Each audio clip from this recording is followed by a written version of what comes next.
Hello, everybody. My name is Dylan Marchant. I'm the HRM manager of Vagabond Tourism Ireland. Now, as you all know, our company recently decided to expand our team and hire some talent from abroad.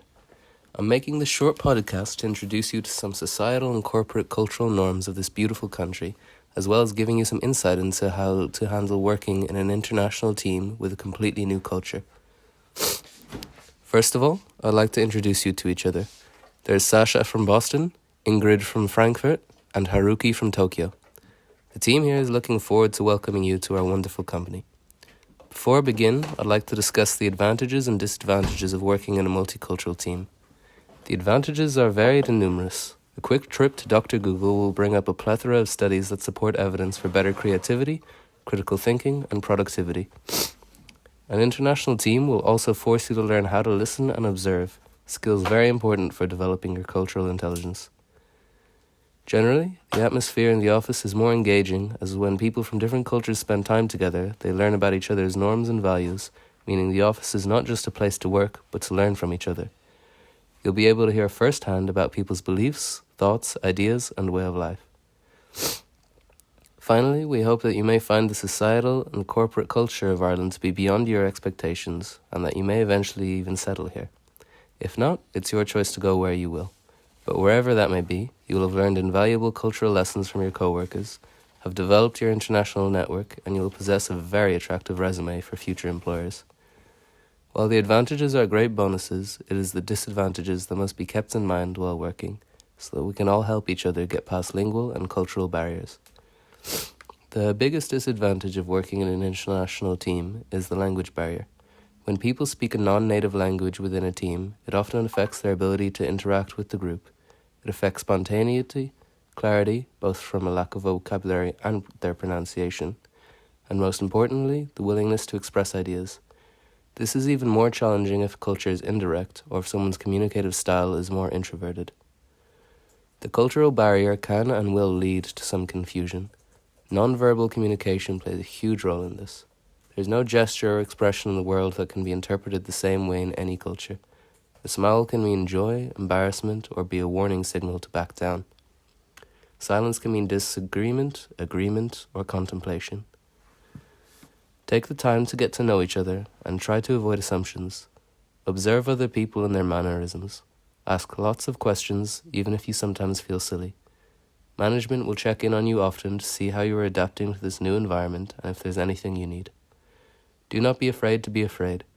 Adjusting to a new culture takes time, and you may be lonely at first. Our company aims to be a workplace and a support system for this exciting yet difficult period of your lives. Okay, now that you have an idea of what to expect or to think about when communicating within the team, let's give you an aspect from our corporate culture which has largely been shaped by Irish society. I'll tell you about performance appraisals.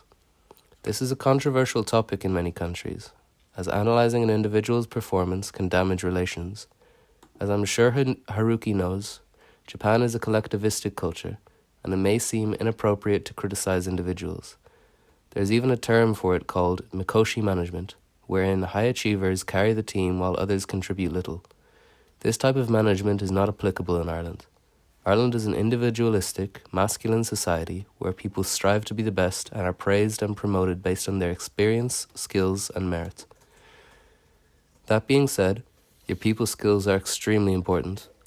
Our company has an informal communication style and a very low power distance, meaning that the title of manager means very little when interacting.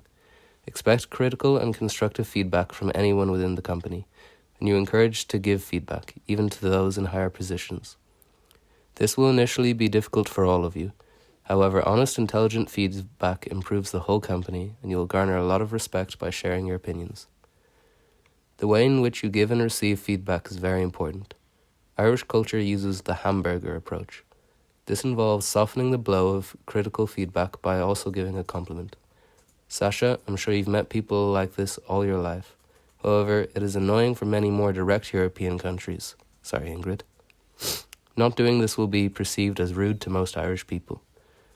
When you are receiving feedback, whether you agree or not, you must always be grateful that the other party is honest enough to share their opinion.